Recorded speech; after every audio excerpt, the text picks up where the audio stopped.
Today's episode of On the Move is sponsored by Holly Hill Transport, transportation solutions for equine athletes.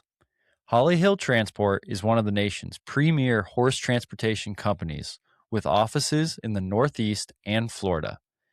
They primarily serve the transportation needs of the nation's top sport horse barns, as well as providing service for farm moves and single horse shipments. Their mission is to provide excellence in horse transportation and always give the horse a good experience.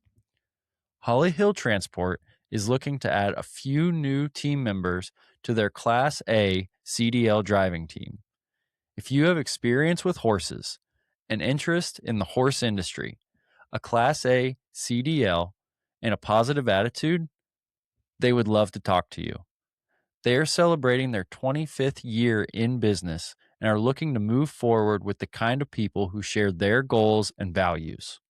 To learn more about Holly Hill Transport and what they have to offer, please visit their website at hollyhilltransport.com/job opportunities.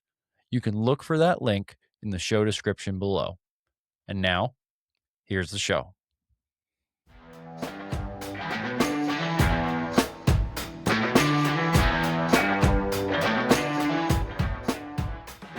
All right, everybody. Welcome to another episode of On the Move. I am your host, Joe McDonald, and joining me today is Johnny Flores of Johnny Flores Horses in Acton, California.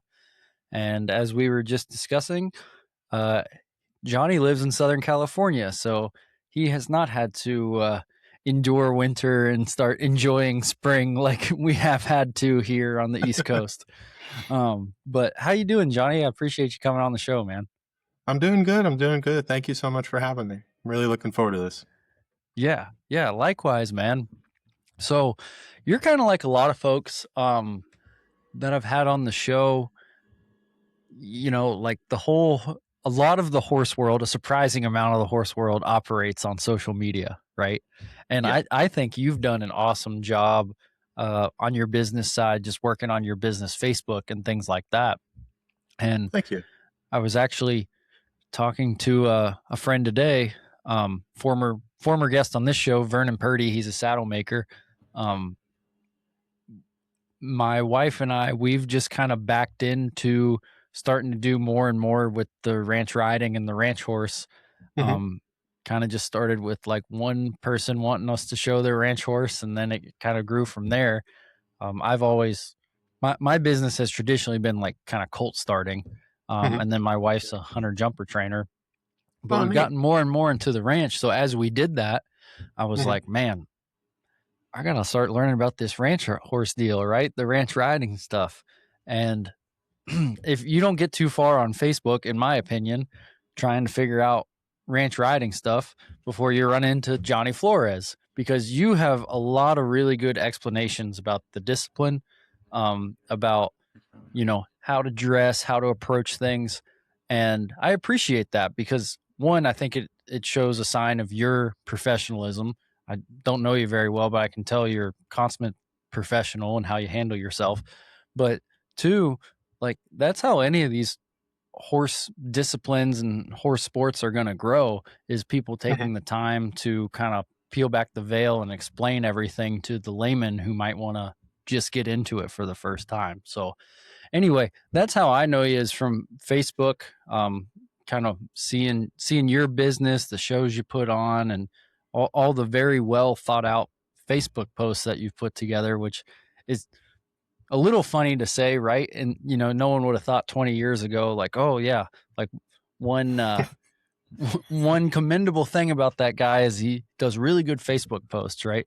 But I do mean that very sincerely, that it's clear that you've put a lot of time and effort into thinking about your business, how you present yourself, the discipline you're in. Um, so yeah, man, someone over here 3,000 miles away has heard of you and see what you're doing. Like, you must be doing something right, I guess. I really appreciate that. It's fun. It is funny too to think that Facebook of all things, right? Like he writes Facebook articles. Like it's funny how the world kind of changes, and things move along and all that. a strange world we live in. Yeah. Yeah. So for folks listening, can you just explain a little bit in your own words about your business and kind of what you do there in Southern California? Yeah, so we run a training business here. It's a family business. My mom and dad help a lot too. We live on the facility. It's actually our home, which is really cool. Very fortunate to be blessed with that. But we have a bunch of different horses here. Some of them are colt starts. Some of them are colt starts that we maybe steer into showing for the first few times and send them home. Maybe show a little bit more. You know, the client gets a taste for it, starts doing ranch riding. That's been a pretty common like flow of things. We have some other performance horses too, and then I have a few of my own that I always show. I forgot what podcast I listen to so dang many, but there's one where Nick Dowers was saying that you always have to have a horse to show, and so you always got to like own your own horse. And so I've really taken that to heart. So right now I have my older horse, and then I got a couple young ones. So very, very full, anywhere between 11 to 18 horses here at any given time. So yeah. Awesome, man. Awesome. Well, yeah, that's plenty to say grace over for sure. Yeah, So, for sure. are you originally from the Southern California area? Yep. Yeah, I've always lived here. I think when I was really little, we moved to Texas for a bit because my grandpa had cancer, but I was a baby. I didn't know what was going on, you know. So as far as I can remember, I've always been here. I lived in Burbank actually for most of my life until I was about 13 or so. And then we moved out here, the base of our road, and then we moved here now, which was just like only a mile away from the place that we stayed at for a year. So pretty cool. Yeah. But yeah, Awesome. always been in SoCal. Cool. Well, yeah, talk a little bit about kind of growing up. So, you know, anecdotally, I actually have a new client. She's been riding with me for the last couple months, but she is from Southern California. I don't know where exactly, to tell you the truth, but somewhere in the greater Los Angeles area. And just being around her and going and showing with her a little bit, just horses in general and horse culture in general, I can tell you seems to be very different in Virginia than it is in Southern California, which makes sense. They're very different places, right? In what way? Okay. Here's an example. Hay, right? Like in California and not even California, but a lot of Western states, the majority of what horses get, and I don't know about your horses, but at least where she was coming from, the horses get a lot of Western alfalfa, right? I would say on the East Coast, that is not near as common, right? Like our grasses here are like fescue, orchard grass. Not to say, so like, for example, our horses at our barn, it's like free choice hay as much as they can eat all the time. And then we give them maybe like a flake of Western alfalfa. And I think she came from like a very traditional, not even necessarily ranch, but very traditional, like AQHA type show barn where it was like 2 flakes of alfalfa in the morning, 2 flakes of alfalfa in the evening type stuff. And just, you know, land's a little cheaper. So the turnout situation a lot of times is different for the horse, just things like that. Not that like we're doing anything crazy drastically, but there is some adjustment. For sure. For sure. I was wondering if you were kind of touching on some of like the cultural aspects, because those can be quite different. I could tell you doing clinics here versus Missouri or anywhere else, it's wildly different. And it depends too. I mean, there's a lot of places in Southern California, like a ranch is like a 5-acre property, right? Which, you know, just kind of is what it is. But that's one thing. For example, like I would say, at least where we're at, it's pretty common that horses are turned out half the time, installed half the time. In the summer, there's installs during the day, turned out at night. And then there's some time in the fall where that switches and they're in at night and out during the day. And like she said, where she's from, turnout is almost like a dirty word, right? Because again, very traditional AQHA show barn in California, Yeah. the horses just don't get that much turnout. Yeah. Um, and then of course you get into cultural things like, you know, most people in Virginia don't know what a bridle horse even is, right? Like Mhm. we're in like we went down to Camden, South Carolina. Yeah. That's Camden. There's a couple places that claim this, but Camden claims to be the steeplechase capital of the world down there, right? So like the Okay. East Coast is very much fox hunting and steeplechasing. Yeah. Is kind of, if you go back more than 100 years, like that's the tradition there. There's not Yeah. necessarily like a stockmanship roping type tradition, any Mhm. sort of Spanish influence, right? So you can Yeah. go down that rabbit hole too. But even in modern day, I think there's a lot of differences, East Coast versus West Coast. And it probably depends where on those coasts you are. Yeah, that's for sure. There are definitely some places out here that you travel just a little bit further north and it's like you're in Texas. And then some places where it's like, I'm in California. Yeah. Yeah, All for depends. sure. Cool. So yeah, talk a little bit like, I know you said your parents were on the business, help you with the business now. Were your parents involved with horses with you growing up, or how'd you get into Yeah. horses? Um, okay, well, we could start there. So when I was little, I was like 4 years old. Um, we kind of just got horses and we were very much, didn't know anything, kind of had horses that were too good for us going on trails. Like we were, watching all the RFD TV shows, trying to like figure it out, watching, Craig Cameron, Clinton Anderson, all these different people there. Um, and that was us for a pretty good while. And then we started doing extreme cowboy racing. That was probably the first like thing we did, and just Oh, picking up okay. tips from anyone that would teach us really. But it was me and my mom and my brother. My dad, he's not a big horse guy. He likes buttons and things you could turn off. The the like trust aspect kind of scares him. But Yeah. So was yeah, this, so, can you talk about what that looks like in Southern California? Like were you like boarding your horses somewhere? Like what does trail riding look like in yeah. that part of the So world? So we live in Burbank, but we boarded our horses in Lakeview Terrace, which was like a 20 to 40-minute drive depending on traffic. And it's like this little bubble, which is really cool, where there's just a bunch of like ranches and the sidewalks are not sidewalks, they're like dirt, right? So it's conducive to Mhm. like people riding their horses around. Um, but they were just like all these like trails that you could just take sort of wherever, and it was really cool. It was a really cool little like bubble that we got to have our horses in for years. But we boarded them for a while. I'm trying to remember the name of the ranch. It was Double J Ranch and then Summer Hawk Ranch, and it was just you know 20 feet outside that fence and you're on the trails. So it was pretty cool, and you could go up different mountains and this, that, the other. But I was so young, I don't remember a whole lot about it. I just remember the views. Those are always pretty dang cool. Nice. Nice. And then who got into the extreme cowboy racing? So that was my mom and brother. I think, if I'm not mistaken, mind you, I'm like 5 or 6 at the time. If I'm not mistaken, it was because they were watching those RFD TV shows and they see Ride Smart with Craig Cameron, right? And I think that's how they got the idea to do it.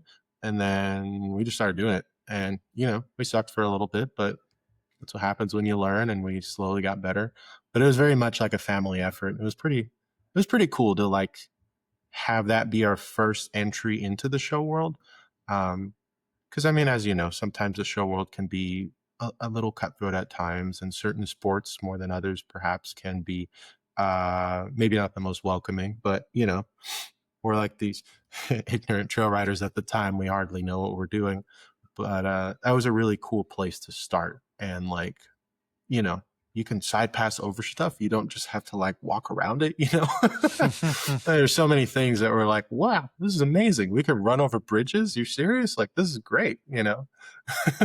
Yeah. That's funny. Cool.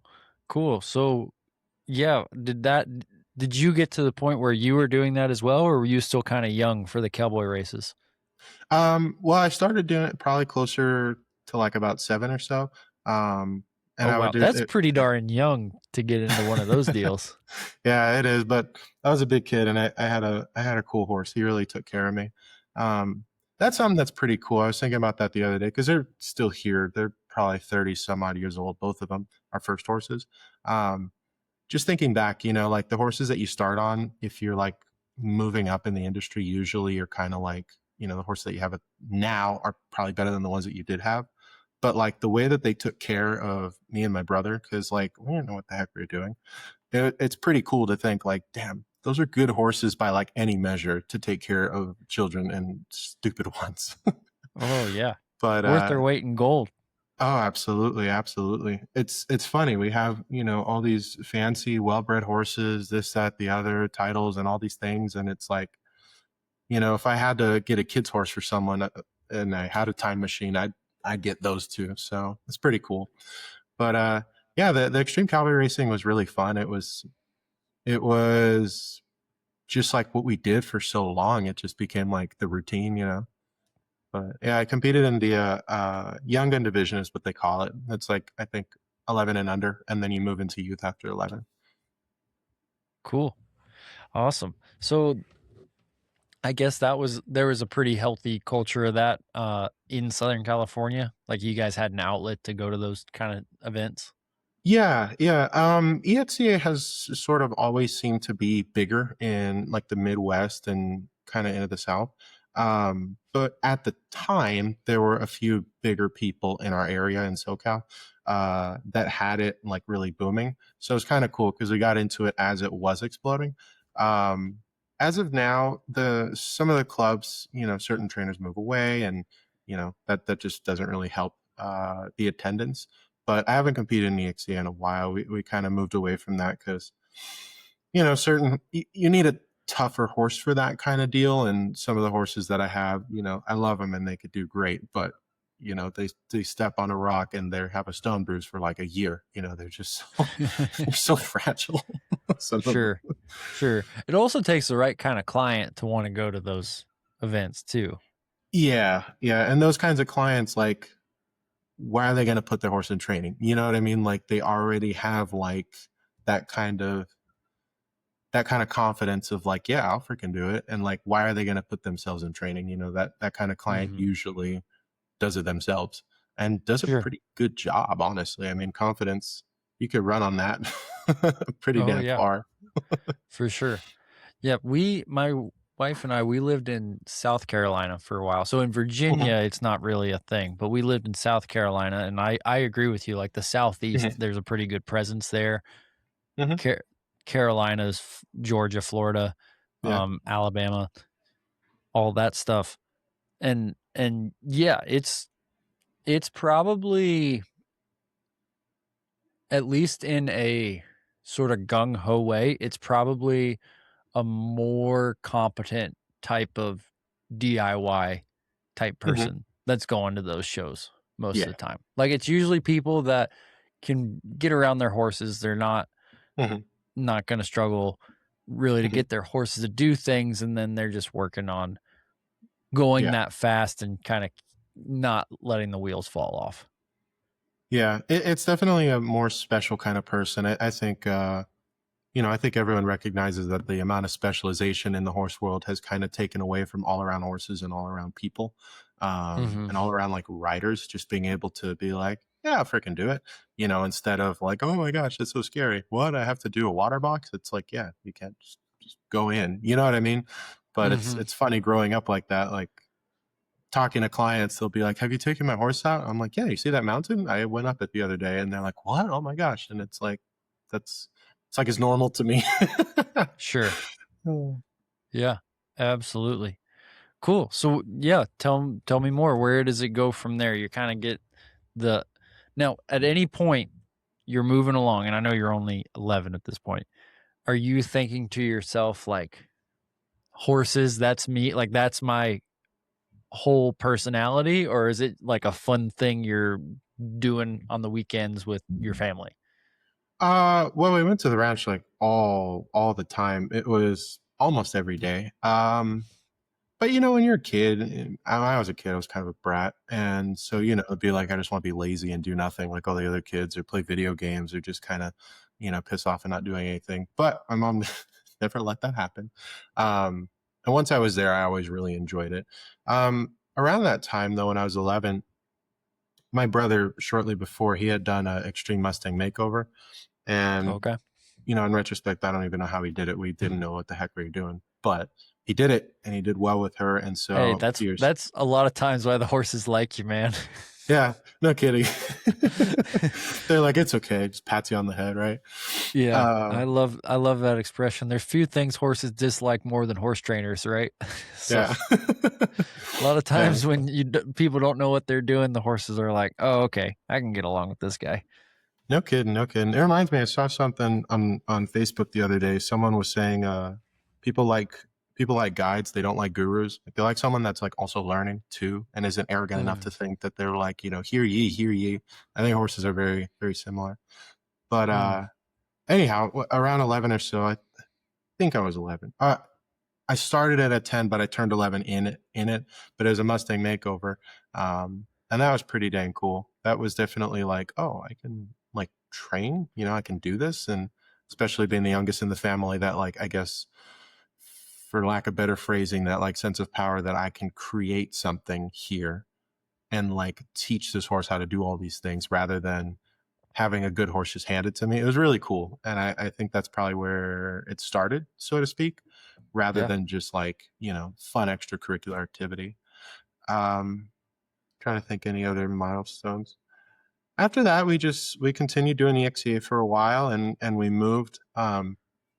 At the time, my aunt was paying. She was kind of the one that was supporting the horses. Even though we were doing like all the work, she just kind of wrote the check so that they had their place in the barn. But we moved up here in Acton, and so I had to get a new horse. And how old was I? I was 13 when we moved here, and I had to get a horse. And we had a few that we were looking at, and none of them worked. It was just like the most annoying thing in the world. I'd go and the horse is friggin' loaded. I'd go and the horse someone already paid. I'd go and the horse just passed vet check and is leaving. I'm just like, what the hell?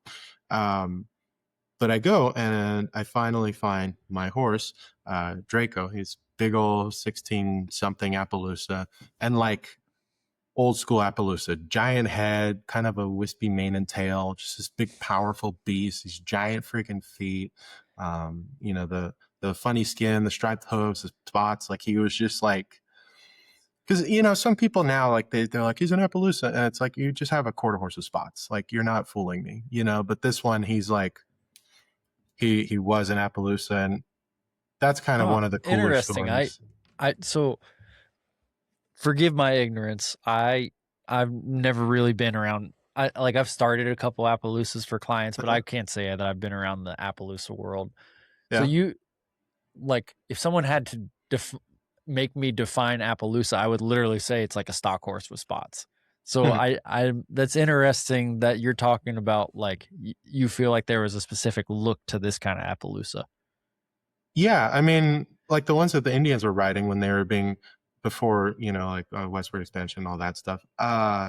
They were like little ratty horses that were super freaking fast. They were war horses, but Hmm. they got bred more with draft horses, and so like the quote unquote Appaloosa is just like a big, powerful horse, and they usually got that big old head. They usually don't have much for a mane and tail. They got, the spots, they got the molted skin, they have the striped hooves. Um, and it's like, you know, a lot of the Appaloosas now, they're they're so much more quarter horse or Arab or thoroughbred that they kind of like Mm. lose that. And there's a certain something about them where because they have two, and there's just this like, I will die for you, I will run through the depths of hell with you, but I'm not gonna do what you want me to do for a long freaking time. Like they are just the hardest headed horses. They are so difficult to work with until they're amazing. And that's like true Appaloosa, where you gotta Oh, like okay. persuade them to give you their heart. But once you have it, it's like you have something that like I felt quarter horses be like, let's do this, dude, and that's cool. But in Appaloosa is like there's something about it. And maybe it's that they date back to like Indian war horses that there's just like certain toughness that they have. But Hmm. yeah, he's cool. We still have him. He recently tweaked something in his foot. I'll see the vet soon. But He's a good boy. But anyway, so the story continues. We got him, and he was maybe anywhere between 11 to 13 at the time. So he was not young. He was older. He was big. He was restarted a few times. He did this little like rocking horse buck. He was very hot, very powerful. But when he would go forward and bounce into the bit, he would rear. And, he's 16 too. So that's terrifying. He didn't really have any maneuvers. He was still like drunk colt level. What else? That's about it. Yeah. He was always sweet. He was always sweet. But there was just a lot of ignorance, and there was a lot of like people that tried to probably cowboy him. And he was just like, get the hell off of me. And he knew that he could do that. But I'm 13. My parents are like, perfect. So so we get him, and we're still in EXCA at that time. And I started him. This kind of segues into how I found the California tradition and all that. But we had him in a snaffle for 2017 to 2018. That was just like that whole first year. He was in a snaffle, and we go to the EXA World Show in 2018, and he's trying his best, and I'm trying my best. I'm not like, putting all this expectation on him. I'm just like, let's freaking do it, buddy. And we had 6 different runs, and there's always a bridge in any of those EXA runs. And on run number 5 and 6, he went over the bridge finally. But the other ones, he wasn't. We weren't trying to go to win. We weren't trying to go for any of that. We were just like, I love this horse. We have the money. Let's freaking do it, which is cool. And I think sometimes trainers, it's easy to forget to train with love and not expectation. But anyhow, so we do that. And I think we finished in like the mid-teens in like the finals and all that. And we go the next year. By that point, I'm riding in a correctional, and I think the training's going well, but I get there and he freaking bombs. And he just kind of sucked, honestly. I mean, he was always a good horse, and he was always honest, just tried. But he didn't do any of the bridges. He didn't want to try as hard. And it was just like, what the hell, like, put all this work into you. What's going on here? And so after that world show, I was like, all right, we're gonna step this up a notch. Let's try something a little bit different. And around that same time, my mom got her horse, which is another Appaloosa. He was a fun freaking horse, but man, he was hard to deal with. But anyway, she had gotten him, and she wanted to ride vaquero style. And our first horse, one of the ones that was babysitting me and my brother through EXCAs, he was a charro horse. So he knew how to ride in a bull style. He knew how to he was very, very reined.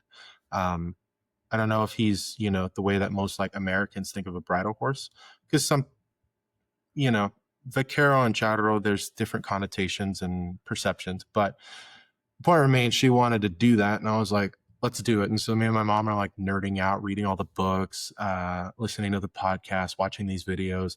At the time, we had a client who owned a bookstore, so she'd give us all like the Arnold Rojas books, and it was just a fun time. But I started riding him in a hackamore, and I was like, this is amazing. Like, I don't have to hold him in frame the whole time, because I'm a lazy freaking rider. I don't like riding really hard. And I always felt like with snaffles and correctionals for a long time, I don't feel like that now, but I just felt like I had to do so much. And so I started riding him in a hackamore. I'm like, oh, this is pretty freaking cool. Like, I can bump you and release, and you'll still go that way, and he got balanced, and he got sharper.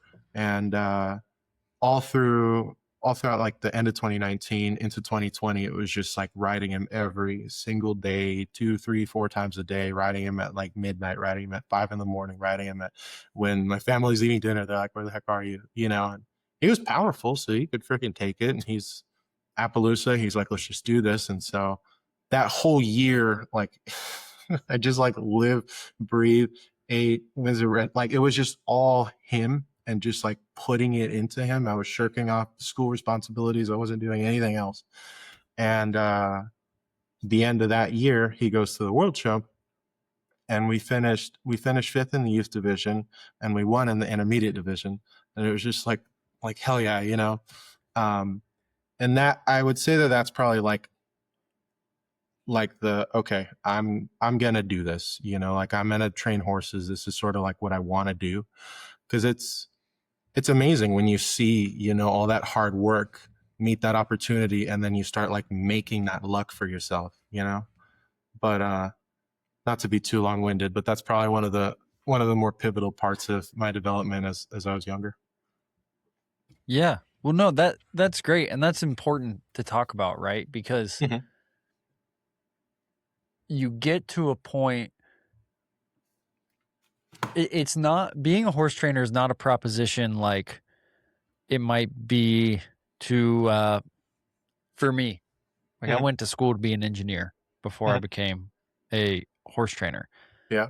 But it's like, okay, well, I'll just go be an engineer. And as long as you're like making the grades and like doing the things in your education, Hmm. it's like there's a pretty clear cut path, right? Yeah. And you never, at least I never hit a point where it was like I had to tell myself, like, okay, I can do this, right? Hmm. But with horse training, there's very clear can and cannot.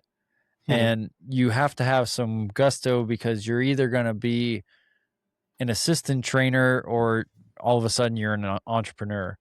And so you have to have that moment of like, I can do this. Like Hmm. I think I can do this. Like I remember probably not as vividly as I should, but I remember going places when I was still just working my personal horses, and I Hmm. would go to events like honestly like an extreme cowboy race or things like that, and I would see trainers do their runs, and not to sound cocky, but I would like go and work my horse, and I'm like, Hmm. I could do this if I wanted to. Like Hmm. there's some separation because this person does this all day every day and I'm doing Yeah. this like after work. But I'm good enough to where if I took the time to develop this, I could go and make this work. And I think every trainer to some extent has that. Now, if you grow up in it like you're a trainer's kid or something like that, you can track where you're just like they just know where they're going to do that forever, Hmm. right? Like Yeah. from the very beginning. But even then you have to have the moment of I know I can do it, Yeah. right? Even if the path has been laid out in front of you, it's like, okay, well, yeah, but now I'm good enough because Hmm. there's no hiding. It's not like I'll join, I'll start working for General Electric and just be in this division and be Hmm. a person that kind of gets carried along by the groups I'm in or whatever, because that can happen in big corporate companies. Like Yeah. if you're going to train horses, you got to believe in yourself that you are capable and you can do it right here and right now. And so if you never have that point, you're probably never going to become a horse trainer. Yeah, no kidding. And there's something about it too. Like, you know, there's a lot of people that have a job and that job functions as I need money for either me or me and my family or me and my lady or what have you. And like you go in, you clock out, but like you kind of can't it doesn't seem like you can really do that with horses because it's like there's like a personalized art factor to it that you're not going to turn that into something that's like a factory. You know what I mean? It's not the same thing Mm-hmm. as like any other job. Well, maybe that's arrogant to say, but like it requires so much of your heart and soul that there has to be that like delusion and self-belief and bordering on ego, you know. Like I think we could talk about that. Like, you know, it's funny. It seems like it's a dirty word in the horse world, but you have to have that. You have to have that self belief. You have to have that moment of like, I can do this. You know, I can freaking do this. And like that whole year that I was working, like working the heck out of my poor horse, felt like 3 years of training in 1 year because I was riding him so much. Like all that was going through my head is I'm going to work harder than everyone. They're not going to touch me. I'm going to work harder than every single freaking person in that pen. Nobody's going to touch me. And it's, you know, that's kind of egotistical, but like you have to have that. You have to believe in yourself and then eventually it's going to go right. You know, it's just a matter of time. Like, and Mm-hmm. then, you know, then you're there, you know, and it's like some people get there and they don't care and to each their own. And some people get there and they're like, this is amazing, you know, sign me up. And that becomes their livelihood. Yeah. Yeah, exactly. And you have to have that want because of especially on the front end the volume of time it takes, Yeah. right? Like, Yep. you know, I I already told you I never had to deal with Appaloosas, Mhm, but I've in my opinion, I've hit the meat grinder of having to deal with so many off the track thoroughbreds in my life that I'm mhm, just like over and over and over, and like mhm. you got to have some real when you don't have the ability. Like now, I feel like I get along with off the track thoroughbreds pretty Mhm. well because I've got the experience. But when you don't have the experience and the ability, and kind of like you're talking about with your Appaloosa horse, there's an element of like I'm just going to ride you till you're broke. And it's Yeah. not necessarily that all the time we spend together is going to be productive, but it's just by like sheer volume alone, Mhm. we're going to get you broke. And it Yeah. sounds like that horse is the same way, but to do Mhm. that to a thoroughbred, you got to have a lot of commitment because Yeah. it's a lot of horse to get, Yeah. not necessarily, I don't know that rode down is the right word, but to take up so much of their mental bandwidth that they're like, oh, finally, I'll just go along with whatever this guy wants to do. Right. Yeah. And in the Yeah, beginning, when you don't 100%. have the skill set, like you're going to have to brute force some of those horses. And I don't mean that Mhm. in like you're being mean to those horses, but it's like you're going to have to work them 2 or 3 times a day because Yep. instead of now, let's say I go work with a horse, I'll be super generous to myself. Let's say 80% of the time I spend with a horse is productive.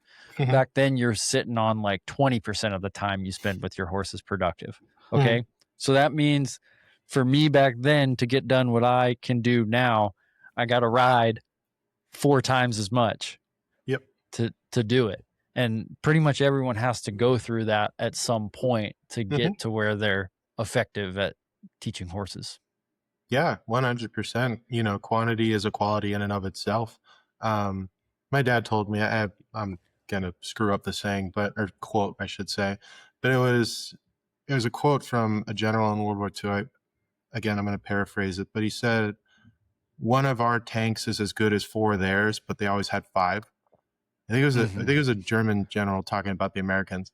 And it's just like Mhm. if you just overload it, you're going to come out on top. Like at some point you're going to come out on top. And it's like you're totally right. Like that's sort of what has to happen. You have to put in that time. You have to put in those hours. Like some of those trainers now, they can be a little bit lazier, ride 3 or 4 times a week and get a bunch done. But it's like that took so many years of riding Mhm. like you have unlimited energy, like you wake up and bite a power line, Yeah. like investing that. Yeah. Yeah, and to be fair, it's probably easier on the horses to get it done with 3 or 4 Mhm, rides a week, mhm. in a lot of ways, but there there's still the odd horse, and luckily, a lot of horses are bred so nice and they're so good-minded now, but Yeah. again, dude, back in the day, like, I don't think you or I is old enough to truly understand, like, what horse flesh was like, Mhm. 50 years ago, for example, Yeah. right? Like, I don't wanna say horses were mean, but the vast majority of horses 50 years ago were not Mhm, bred in any sense of the word to get along with you, mhm. right? Like, they Yeah. were much more like real horses, Yeah. and now I don't think people appreciate how much in a bubble we live with all these super good-minded domestic colts that, like, Mhm. you can just kinda puppy dog along and get them started, and it's really not hard compared to what, big nasty horses were back 50 years ago. Yeah, 100%, 100%. Definitely in a more privileged position to be in the now, But it's funny because like for a while, my brother's 7 years older. He started his training business well before me, of course. But we, for lack of better phrasing, worked with like bottom of the barrel horses, and it was a lot of people that had a horse that, just gonna be frank here, either was ruined or they ruined it, and it was like, all right, fix it. Um, Yep. and it's funny because like now and for the past few years, like it's all been good horses. And it's funny because like I'll talk to some trainers at shows and they're just like, oh, I'm so pissed off about this horse has got this breeding. And I'm like, I don't care what the breeding is, it's bred. Thank you. You know what I mean? Like Yeah. there's been investment of time and money into this friggin' animal. Like even when they're, it's kind of like pizza, even when they're not that good, it's still kind of good. Like, Yeah. and I feel like a lot of people forget that, and they're just like, this horse isn't sliding 20 feet and changing leads easy peasy.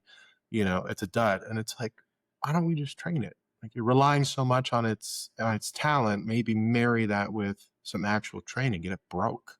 But Mm-hmm. a lot of people don't get horses broke anymore. It seems that they kind of duct tape them together with whatever talent they do have from God, breeding, or both. Yeah.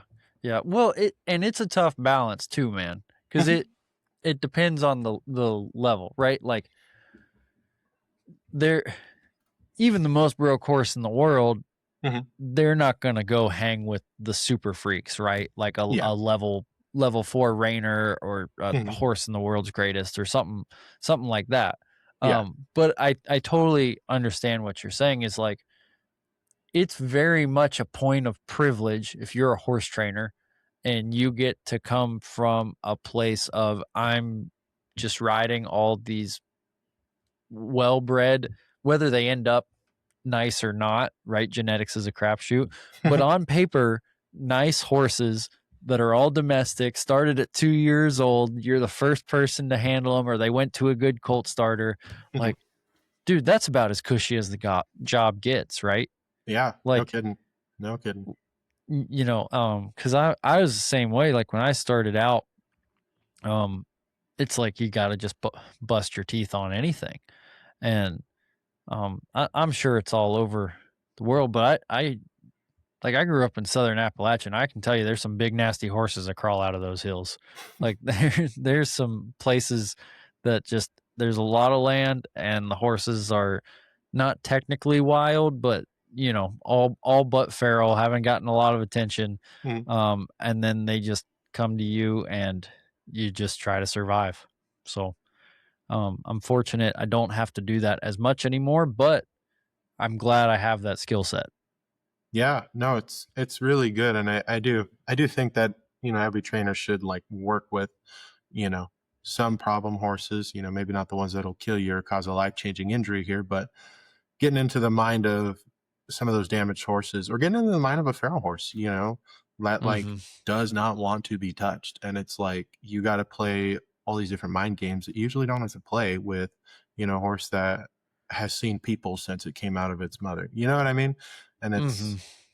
there's so many times it's funny, people will bring a horse and be like, oh, he's all this and that, and he's really like he acts like a Mustang, and I'm like, he's he just looked at me like, what's the problem? And, they expect Yeah. these horses to be so docile, and it's like, he's cowbred, of course fly farts scare him, you know what I mean? Like, but that experience, like you're saying, it's helpful, it's really good, it's a good foundation, definitely. Hmm. Yeah. Yeah. 100%. Cool. So we got off on a little bit of a tangent there, but you're so how old were you when you were like, okay, I'm gonna train horses? About 16, because Okay. that's the year I start like working, and I'm like working at the feed store. Shortly thereafter, working at McDonald's. I'm like, I freaking hate this stuff. Yeah. I want to train Giving you horses. some healthy perspective on your options. Yeah, well, I mean, I still like worked at the feed store. Trying to remember exactly how it went. I worked at the feed store for a while, and I helped my brother. But when you're a trainer's assistant and that trainer happens to be your brother, there's a lot of big brothering that happens. Not so much being a boss, whether for better or worse, I suppose.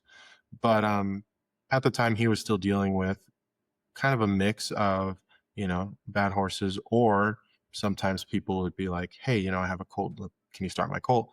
And so we did that for a little while, and then around, how old was I, about 19, he got married and he moved out. I continued working at McDonald's. I opened my business then, but it takes time, and then I got one client and two clients and three clients, and stopped working at McDonald's. um, and it's been really cool. It's been the clients that God has blessed me with have been really, really neat people. There's so many clients, these like stories of clients from hell, and it just seems that I keep getting these like cool freaking people that are just like, I love my horse. I want to do stuff with my horse. Help me, and it's like, yeah, Hmm. this is great. You love your horse. You don't just want to like only win. And then when he doesn't win, take him out back and shoot him. Like, it's cool when people love their horse like that. They make in my opinion, the best clients. But that's probably the start of how the business started. Cool. Cool. Well, let's get into kind of the California style. You alluded to Mhm, it a little bit. But that's one thing, if people go and read your Facebook articles, mhm. you clearly have a deep appreciation for the California vaquero, whatever you want to call it, that style of like bridle horsemanship, right? Yeah, As totally. far as the gear is concerned Mhm, and all the stuff that goes with it. So talk a little bit about what got you into that. I know you said your mom wanted to start riding that way, and then you got the Appaloosa and the Hackamore. mhm. But what did it look like? You just read all these books? Did you start riding with people? Like, did you start buying gear? Like, how did that look? Well, I mean, the seeds were planted early, when we were still showing EXCA and I was like a kid, picking up rocks and stuff. Um, the horse's name is Toro, and he got a really bad summer sore on the corner of his lip, and so my mom usually rode him with this big charo bit, and she rode with normal reins, but can't ride it because his like lip is falling off, and so she asked our farrier actually owned him. They brought him up north of the border to do some breedings, fell on hard times, and sold the horse to my aunt. Anyway, I know I'm going off tangents here, but No, no, she that's great. she wanted to do the EXCA and she's like, damn it, I already paid, but that horse is just like borderline suicidal. So, he chops his mouth open and he's got that big old summer sore. And so she puts a hackamore on and Ruben and Rogelio, that's their names. They kind of taught her just like the basics of how to ride in it, and he did it flawlessly. And it was like that was probably like that first little seed planted of like a reined Mhm. horse, in the sense of like maybe he's not going to slide 30 feet, maybe he's not going to spin a hole to China, but he's going to do his freaking job, and he's going to do it honestly, and he's going to do it easily and with a natural headset, and you're not going to have to do a whole lot. Um, but like fast forward, she seemed to never forget that. And so when she got her horse, she's like, I want to do that. And so we got Hackamore Rainsman by Ed Connell. So an old book, I think it was written in the 40s or 50s. And it's like kind of like the Bible. It can be a tad hard to read just because some of the outdated lingo. So usually go on Facebook and someone will be like, oh, that means this means that. But, we read it, we were nerding out, we were watching all the videos, and um, one thing I had to say though, it was a little bit tricky getting into the like California tradition, the vaquero tradition, because finding that line between the romanticism and then the realism of it, it's a beautiful tradition. And sometimes it can be hard to be like, okay, step one, do this, do that, and then do that, right? Instead of like Mhm. these ideals. But Hackamore Raisman was an excellent book for just like how not to screw it up, how to like lay that foundation down. And we were going to like the early California skills of the rancho. We'd go to some brandings and just kind of like hang out and watch. And um, I like to just do stuff I always have. My mom kind of made me always do things as a kid. So I got a book called How to Make Cowboy Horse Gear by Bruce Grant and started like figuring out how to make Yep. postals, doing that The with Kate same book's sitting Twine. about 5 feet from me right now Isn't it a on my freaking great bookshelf. book? This is the best Yeah. book ever. Yeah. Um, but yeah, I started making hackamores. I mean, they suck for a while, but I like to think I'm pretty okay now. But we just kind of like dove in head first, and we got a Martin Black Hackamore. I don't know where I got this from, but we shared it for a while before I ended up making my own. I ended up buying a Bosalita, and it was just like it was so amazing to see how much you can get done with so little. Because like that Mhm. style of training in the hackamore, that very like old school purist style, you're doubling horses in a fence, you're using that cord on the outside hip. It's you say whoa, you bump, you give them a couple seconds, and then you school them through the stop. Like it's very, you figure it out. I have my job, you have yours, you figure it out. And like a lot of the training that I have to do now, when we're showing and stuff, you like have to really support the horse through it, teach them how to do all these things. And because of like the extent of how much you got to do, sometimes you got to be kind of on them. You got to really ride them. You got to ball them up, this, that, the other. But it was just amazing to figure out like, holy heck, I can teach you how to turn, I can teach you how to stop, all these things, and I just bumped on you like 4 times in total. Like, that's freaking cool. And then the like balancing aspect of it too, because the way that hackamore kind of bounces around on their face, you can teach a horse to balance beautifully in a snaffle, but it seems that it takes more steps. Whereas a hackamore, you just throw it on, you let the horse long trot for an hour and a half, and he, turns from an octopus to a freaking horse. And it just like they feel good, they get their feet under them. And, starting horses now, like the majority of everything that I do, unless I have a problem that I got to fix, like it's all done in the hackamore, because it's like I can teach you how to balance, I can teach you how to put your feet under yourself, I can teach you how to figure it out yourself, I teach you how to think. That's the biggest part of colt starting. um and it's just like the coolest freaking thing to start. We really dove head first. Yeah, gotcha. So, okay, let's talk about this. So, I really appreciate the vaquero tradition, Hmm. and no one no one thinks bridle horses are cooler than I do. But I do think it's very interesting. Again, someone who got into it kind of later in like I never even heard the term bridle horse till I was in my 20s, Hmm. right? Because I was a East Coast guy. I've been around Yeah. horses all my life, but it's just not something like now bridle horses are kind of in vogue everywhere, right? Hmm. But at the time just wasn't a thing. What are your thoughts? Like if someone listened to this podcast, never heard of them before and started digging in, dude, they'll get a million different definitions on the internet of bridle horses and how to make bridle Yeah. horses, right? As Yep. far as you start them in snaffle bits, you start them in hackamores, you do Hmm. this, you do that. Hmm.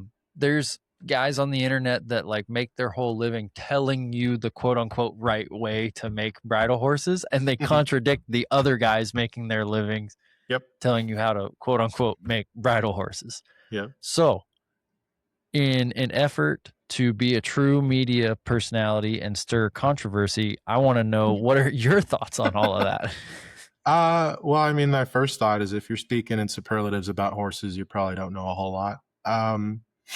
Or you're trying to stir controversy, right? Which some people do pretty well. But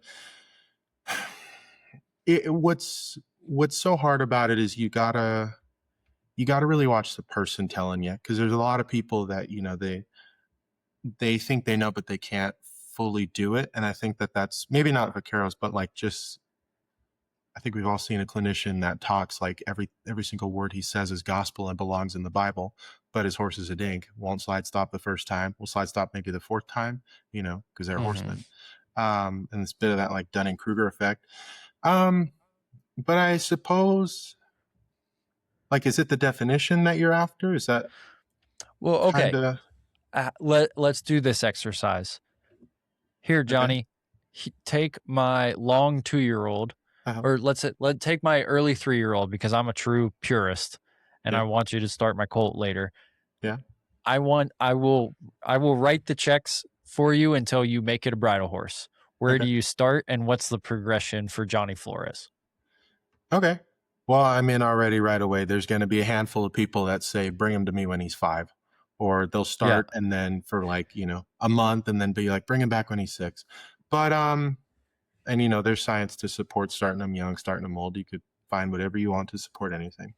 If you brought a yeah. horse to me like I that, actually I don't want to interrupt you, but I actually heard a really cool anecdote from one of my friends the other day what's that? about that subject.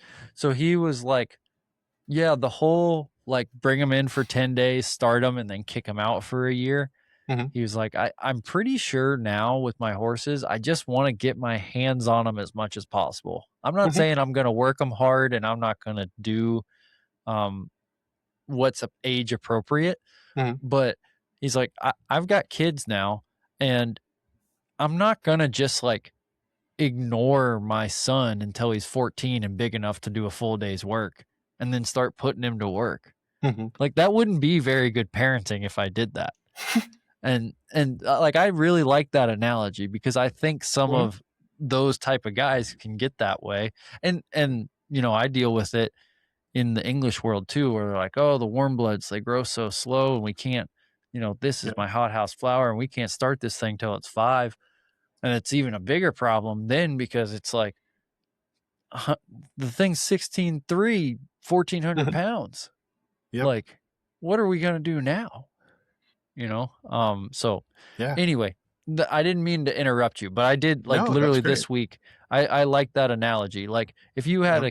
a son and you want to teach him to work, you wouldn't just wait till he's 14 and then have him start doing a full day's work. Yeah, that'd be a pretty big fight now, wouldn't Yeah. it? Yeah, the biggest piece of convincing evidence for me was just thinking about athletes. My mom Mm, was a dancer. I was a dancer for years. Like when you are an athlete, you and usually at like the highest levels, you know how many Olympians have been doing it since they were like 3 years old. You know what I mean? Like you don't mhm, usually see some Olympian that's like, yeah, I just wanted to take up boxing at 20. Like that's not usually the case. That's pretty damn rare. And it's like the mm, amount of like, yeah, you know, when you're 7 years old, you're probably not going to be deadlifting all this weight and curls and all this, that, the other. You'll do something age appropriate. But like that slow conditioning really helps. But you know, again, there's gonna be people who are like, oh my God, that opinion's evil. But back to your back to your question. So if you brought a horse and you said, you know, make it a bridle horse, um, you know, I'd probably do a little bit of groundwork. I like doing groundwork. That's maybe not the most traditional part of my program, but you know, it makes starting them a lot easier, makes them not have to buck or rear or kick or do something stupid. Um, God did not bless me with the ability to ride bucks, so we do groundwork. After that, probably get them started, throw a hackamore on, and just start taking them around, start doing stuff, do a bunch of things they're not ready for as quickly as I can. Take them, go and just push a cow, be annoying. Take them, go push a horse in the round pen. Take them, go and, you know, target practice. One of my favorite things, I'll just go out on trails for a couple hours, just long trotting, just going around, doing stuff, getting them moving out and getting them moving loosely, you know, lope a few circles, change the leads. Don't even care if they change the leads, just get your feet loose. You know, people get on horses and they like pucker up and they get all tight like a surfboard. After that, start training some maneuvers. I always, if I'm training something more traditionally, all of my everything relates back to doubling, kind of turning into the fence. You know, that's where I get the steering. That's where I get the neck rein. That's where I get the rollback. That's where I get the turnaround. That's where I get the draw. That's where I get the slide. That's where I get the rate. And so everything can kind of be related to that, especially if I'm trying to make a horse more, I guess you could say, vaquero style for someone. And that tends to mhm, bring them up. They usually want to be here rather than kind of long and low as a lot of horses are now. Just kind of keep doing that for about a year or so and then start playing with the two rein.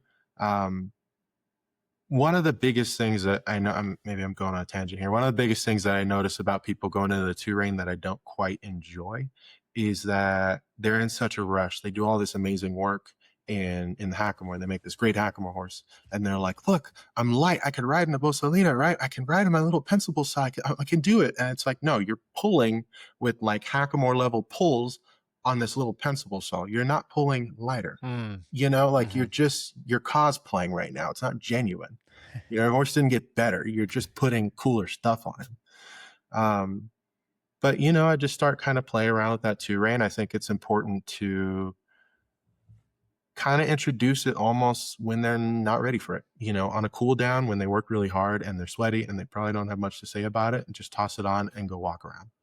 You know, and just kind of keep with that for a little while, play with it on again, off again, and then go into the two rein, see how much I can get done. If I have any problems, drop back to the hackamore. Um, and then just keep riding that two rein, start cooling off in that bridle, and just kind of one day be like, hey, you know what? You're gonna ride a bridle today. If it doesn't go well, whatever, we'll put the hackamore on.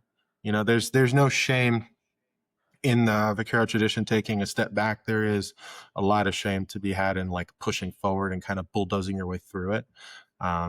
You know, Mhm.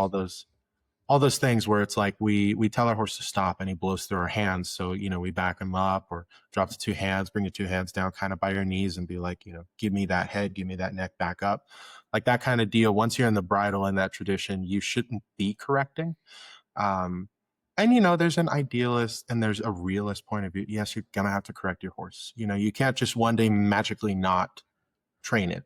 But you want to have so much of that foundation built in the hackamore that it's correcting them is just kind of a rarity that you only do a couple times because they're green the bridle, you know. But Hmm. that'd probably be the fastest way to explain it. Yeah. So no snaffle bits involved then in your process. As you know, here's my thing with snaffle bits. I don't have a problem with them. I'm not arrogant enough to think that I can train horses with just a hackamore. I don't, I'm not one of those people that's like, you must do this process, right? If a horse needs a snaffle, they need a freaking snaffle. And if they need a hackamore, they need the hackamore, right? I'm not going to deny them what they need. What kind of trainer does that make me? However, if they will allow me to, I'm going to stay in a hackamore. It's what I prefer. It's what I know I can do better work in. Um, and I think most horses prefer them. I think there's a lot of horses that hate snaffles and they suck in snaffles. I think there are a lot of horses that maybe aren't as good in the hackamore. And all that shows up as is that they're just a little bit dull, but they don't suck in it. They don't look pissed off. They're just like, oh, here he goes pulling me around again, but they don't like, seems like when horses don't like a snaffle, they like act out and they create all these problems. And then now you're whipping on them because of a problem that was created by a bit that they don't like because maybe mouth conformation, maybe preference, so I will use a snaffle if I have to, or if a client requests because maybe they're more comfortable, but it's definitely not my go-to. Um, Hmm. I've just, I've just never found it to be something that meshes with how I like to ride. And I feel like I can correct my horses pretty good in a hackamore, especially if I have that foundation set up. Because that's why I like doubling too, because you teach them how to be corrected with like an outside thing. If they don't want to come to, they bounce their nose off the fence. But I'm not the bad guy. And I think some horses are ready to like lace up their boxing gloves because the trainer just whooping their butt the whole time. But when you like separate yourself from that argument, from that fight, and you kind of put them against, a log, or you put them against a tree or a fence, they're smart. They're gonna fight you, but they're not gonna fight themselves. Most horses aren't that stupid. They're very smart animals. So that's just kind of how I like to do it. But I respect if people want to ride in a snaffle. You do you. Yeah. Yeah. Well, I'm just always curious. I feel like that's probably one of the most hot button issues, Mhm. right? In the bridle horse deal is, I mean, you really want to get into it. People are like, well, that's not the old style. Mhm. You know, the original Californios didn't have snaffle bits. And I'll be completely honest, I don't really buy that argument. Like, Mhm. if you don't want to use a snaffle, like, and dude, I start my Colts in Hackamores too. So Mhm. like, the first thing I put on them after, a ride or two and a halter Yeah. is a hackamore. So that's kind of like where I'm at with practice. But when people are like, well, that's not the old style, that's not old California, it's like, okay, well, these are a bunch of Spaniards coming up from Mexico. And the Spaniards 100% had access to snaffle bits for like the last 1,000 years from the Moors. Mhm. Like it's not that they didn't know what snaffle bits were or didn't have access to them, Yep. or honestly, in my opinion, they probably still used them. Now, again, like I get that there's this tradition, and some people add the snaffle, some people don't, Mhm. and my personal opinion, it probably I probably tend to agree with you. Like there's some horses that just vibe with hackamores a lot better Yeah. than they vibe with snaffle bits, but I've Mhm. also had some horses that like you put a snaffle bit in their mouth and it's like from day one they're like butter and it feels Mhm. great and they like it. Yep. And so, you can't take that away. And it, I've said it on this podcast before and I got kind of some serious flack for it. My personal opinion, this is where I stand on the whole bridle horse thing as like a practice Mhm. today. I think it's great if you want to do it, but for me personally, like training horses is already so hard. Mhm. I can't put a bunch of made up rules on myself to make it harder than it already is. Yeah. And and I'm not trying to be disrespectful or anything when I say that, but like this is what I work on day in and day out. Mhm. And if if I can make a better deal for the horse and be better at my craft, and the only Mhm. thing I have to do is break a couple 100-year-old tradition made by people I never knew, I'll do it. I'm not above that. But Yeah. I don't know why that, you would get flack for that. dude, because Well, I bridle do know horse why you get people, flack man. for that, but it's a little ridiculous. Tradition's a beautiful thing, but it's also peer pressure from dead people, and I think people need Yeah. to I, at the end of the day, who are you if you're denying your horse the tools they need? You know what I mean? Mhm. Like you have to mold yourself into the kind of teacher that the horse needs. And maybe you don't, right? And you can have this rigid program and you can kick horses to the curb and you can tell people to go home and you can disappoint. But I think if you're actually in it because you love it, there should be a sense of care of yeah, I'm going to change. Um, and I totally agree with you. I mean, the vaquero tradition it was not designed for commodified horse training. It was designed for, a rancher with a string of horses that needed to get stuff done every day, all day, every year. You know what I mean? Like it was Mhm. longevity. And so, training my horse, I was 3 years in the hackamore. I did everything I could. Went into the touring, was spent about like 9, 10 months in it, and then went to the bridle. And that's because she's my horse. But you don't really Mhm. get that privilege when it's clients because most clients they have goals, they have things that they want to do, they're investing. It's not monopoly money. Yeah. But no, I get you. And that's another thing too that I kind of like about ranch riding is I find that I can marry a lot of the things of Mhm. the vaquero tradition because they weren't making specialized horses. They were making horses that could snub a colt, turn a cow, drag to the fire. Like they were making horses that could do a bunch of things. And then, also at night with a few sips of whiskey, compete and slide 40 feet with some friends. Like, Mhm. and I think ranch riding has that sense of you have to do all these different things. And so you can marry those two things. Whereas it seems like, and I'm speaking from a place of humility. People obviously have different perspectives in their programs. Something like reining that has a lot. It's a lot of stuff that you have to do, and it's incredibly challenging. And I have a lot of respect for it. It's really freaking hard. But it seems like it would almost be harder to train with a hackamore, still abiding to those vaquero traditions, because you have less to do. Whereas I think ranch, you have all these different things that you could do at any point in time. So your horse never sours. You're always making progress. And so the Mhm. limitations of the vaquero tradition maybe aren't there quite as much. But yeah, it's just my kind of lived experience with it. Yeah. Well, and you made training a reining horse is going to be a different process than training a horse 100 years ago Mhm. to spend the next 15 years being a California ranch horse. Mhm.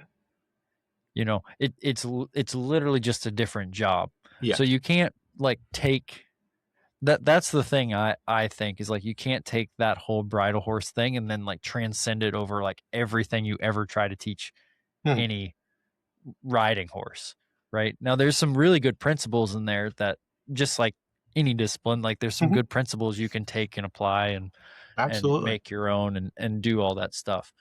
But I agree with you. And again, I think the ranch is super cool because of the room it allows people, right? Yeah. Okay, here's an example. You, Johnny Flores, you can go in there, decked bridal horseman to the nine. You can get your Mhm. flat hat and your ring chains and all this stuff. And then you can be riding right next to a guy with rubber on his horn and batwing chaps and split reins. Mhm. And it's the same discipline. And honestly, at this point in time, they really haven't pinned down the ranch enough to say one style or look is better Mhm. than another, in my opinion. Because for example, I love Romel's. I love all the handcrafted stuff. I think Mhm. it's so cool, the rawhide braiding. But I will tell you, we have a ranch in Virginia, and we use horses I had to rope some cows today, like Hmm. big cows. Yeah. And for where we live, like split reins are so much better, man. Yep. Like we're riding through the woods. The pastures are small. We're getting on and off our horses a lot more than someone on some ranch in Nevada. And if you're getting on and off a lot, split reins are so much better Yep. than romals and a get down rope. Yep. And so like Absolutely. I live a part in a world where like even though I think it's cool and I show in romals a lot, if I've got any real world work to do, I'm rocking split reins all the time. Yeah, I totally agree. That's some people forget that like the gear was designed for the job. The spade bit was designed to work with the range hands, to work with the romals, to work for a certain kind of horse for a certain kind of job. And like Mm-hmm. the grazer bits were designed to work with a certain kind of horse with a certain kind of job, and they allow the horse to graze. And even moving further east, you have different kind of grazer bits. You have the globe bits. You have this, that, the other, cavalry bits. They all worked for like their own little purpose. And at the end of the day, I mean, I think we need to shout it from the mountaintops that what kind of trainer are you if you deny your horse some of those things? Like what if Mm-hmm. all they suck in the spade, but you did everything right? What if all they need is like a sweetback or like a Nevada shank bit, maybe a lower port, or maybe you put Mm-hmm. that horse in like all the what is it? The Loomis shank bits, and the horse just freaking hates it and needs something heavier. What kind of trainer are you if you're denying them that? And that's Mm-hmm. that's the whole thing. I mean, I think at the end of the day, we've made so many advancements. Like it's cool. We live in this era where all the secrets are out. I mean, for better or worse, right? But like, let's freaking use them. And we can pick our Mm-hmm. our aesthetic and our like way of dressing and how we prefer things, but yeah, I don't know. I love the tradition and I love using it as much as possible whenever I'm allowed to by the horse. Yeah. But, it's just about So balance. let me ask you this. Let's talk about rain chains for a Okay. second Yeah. because they're not very common in ranch at all. Like, I mean, cow horse too nowadays, but Hmm. especially the ranch. Like, Hmm. you pull up someone at Quarter Horse Congress or the Hmm. Sun Circuit or wherever, Hmm. right? Like, you're gonna have $500 bit, $700 bit, Yeah. you know, $900 set of Romals, and they're connected with $2 snaps. And dude, I show with snaps on the end of my Romal, so I'm not like even passing judgment, but I Hmm. do think it's funny because I think like you show in rain chains a fair amount, don't you? Yeah, I did for a while, but I see why people don't. Like Okay. if So I'm yeah, doing let's actual dive into work, that. if I'm doing actual work, I'm gonna use rain chains. Here's the thing with rain chains. They work amazingly to signal a horse, but when you have to like share the weight of that chain with the horse, they usually have a slightly higher headset. And it can be kind of challenging to show ranch horses with a higher headset when a lot of those horses come out of, you know, a foundations where the program was like all cow horse or all reining. And the horse is like totally flat from the side profile, and then their head's real nice and tucked in. It's kind of hard to compete with that at times. And again, judges have preferences, right? But it's kind of hard to compete with that when you have a rig that's literally picking them up. And that's kind of the problem with ranches, at least in my opinion, that I've seen. The other thing is a lot of those horses are so dang catty that they're gonna hit themselves with the chains. Whereas back Yeah. then they weren't doing near as much. They spun once, maybe. You know what I mean? They weren't like doing 4 turns. They weren't doing like you'll see people in the cow horse that still use rein chains, but it is a Hmm. very small minority. There are a lot of people, a lot of legendary horsemen that all say, I'm not going to use rein chains. They're going to swing up and hit them in the eye. Um, Yeah. so I love them. I love them to death. They feel good. I like the weight. I think that my horse, I can communicate with her better. Um, but I see why people don't show with them. They were definitely a hindrance. I had to switch begrudgingly to just using Romals or even using splits with her. Yeah. kind of hurt the soul, but you got to do what you got to do to help the horse. Oh man. That's a good California guy like you. That's how you know you're really hurting when he has to go to the split reins. Yeah, it hurts the soul. Oh man, that cracks me up. Well, and so like I personally, I'm still kind of building out my gear, Mhm, uh, all my tack room. So I don't even own rain chains right now. I've been very fortunate that a lot of my rawhide gear has actually, through one event in my life or another, been gifted to me, mhm, and I just don't have rain chains, and I haven't really gotten into that. But mhm, I've heard um, different takes on it because we've had several cow horse people on here. Some people, mhm. like you said, the majority don't use them, but we've had some people that do, and it just, yeah, the real world experience I've had, even with it, just like in working scenarios, like Mhm. if you're not careful, rain chains like really irritate horses. Yeah. Yeah, it's there's a reason why that whole tradition takes years and why there's like it's almost like a joke that the vaquero tradition is like by the time they're 11, they're barely finished because like to get used to that balance and the way that it feels, it does take a Hmm. lot of time and it takes a huge foundation in the hackamore to like get them in that position where that balance makes sense to them, Yeah. and there's a degree of talent too, I mean with every horse. But rain chains are amazing. I love them, but they're just hard to show in. They're just hard to show, and Yeah. they pick the horse up way too much. They work amazing when I'm doing real stuff, but yeah, that show pen. Maybe I just haven't found the horse yet. Right? There's still people that Hmm. do it, but just an observation. Hmm. It seems like the folks, even in the cow horse, that do use rain chains, tend to be, for lack of better phrasing, probably the most cowboy ones. Yep. Whereas the more like, I guess you could say showy people, Hmm. you're never going to catch them in the rain chains.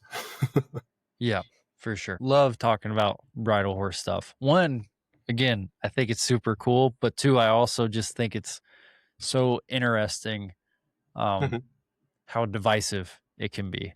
And that's in all kinds of disciplines, but man, bridle horse people, they have passion. I'll tell you that much.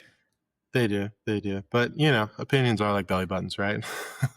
100%. So cool. So one thing we haven't really gotten into, you talked about kind of growing your business, and where we left off was sort of you're just kind of having to take whatever, right? You're just taking mainly problem horses or whatever folks will send you. Um, how does the ranch riding come along for you? Because we haven't really touched on that yet. Yeah, I realize that. Well, the problem horses and all that was happening under my brother's business when I was still a teenager helping him out. Um, Gotcha. I when I started my business, I did get some horses that maybe weren't the greatest, but because of like the work that I did with my brother and people had already seen me competing around and doing things and posting little videos and stuff when I'm like 16 or 17, I'm all awkward like a teenager, no shoulders and skinny neck, right? But yeah, I never really had to do crazy problem horses in my own business. But I had started competing in ranch. I was 17, and I just kind of started it. We toyed around with a couple virtual shows throughout COVID. I was like, yeah, okay, we do this maybe. EXA was kind of dying down for us. My horse was losing power. He was already like 15 at the time. So, it just made sense to find something different. And so we started playing around with that. Around the same time from the Young Horse Development Program, the AQHA Young Horse Development Program, I got my mare. And then when she was old enough to start competing in 2023, then we just started hitting every show, Hmm. and that What was the was, Young Horse Development Program?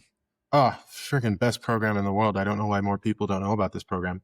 So it's a program that AQHA has for youth, and then ranching heritage breeders donate a horse to the program. And so, as a youth, I did the application as this big long application, and you need reference letters. You need to show that you're not just some brat that wants a horse, that you're someone that like you have a passion for it and you're going to do something with this horse. And they want, it's an investment from that breeder, it's an investment into some kid's future. That is a cool program. Now that you're saying that, I think I've actually known. I didn't know the name of it, but I've known some people around here that have gotten the similar opportunities, and because now it kind of spurred you to go on and become a professional trainer, and hopefully a positive impact in the industry. So that's some really good industry development by AQHA putting that together. Awesome, man. Well, I really appreciate you coming on the show. It's been really cool. So for everybody listening, don't forget to follow On the Move on Facebook, follow us on Instagram, subscribe to us on YouTube, Spotify, Apple Podcast, anywhere you can like, subscribe, engage with our content. It keeps this show going and keeps cool trainers like Johnny Flores coming on the show. So thanks, guys. We'll see you in a couple of weeks. Bye.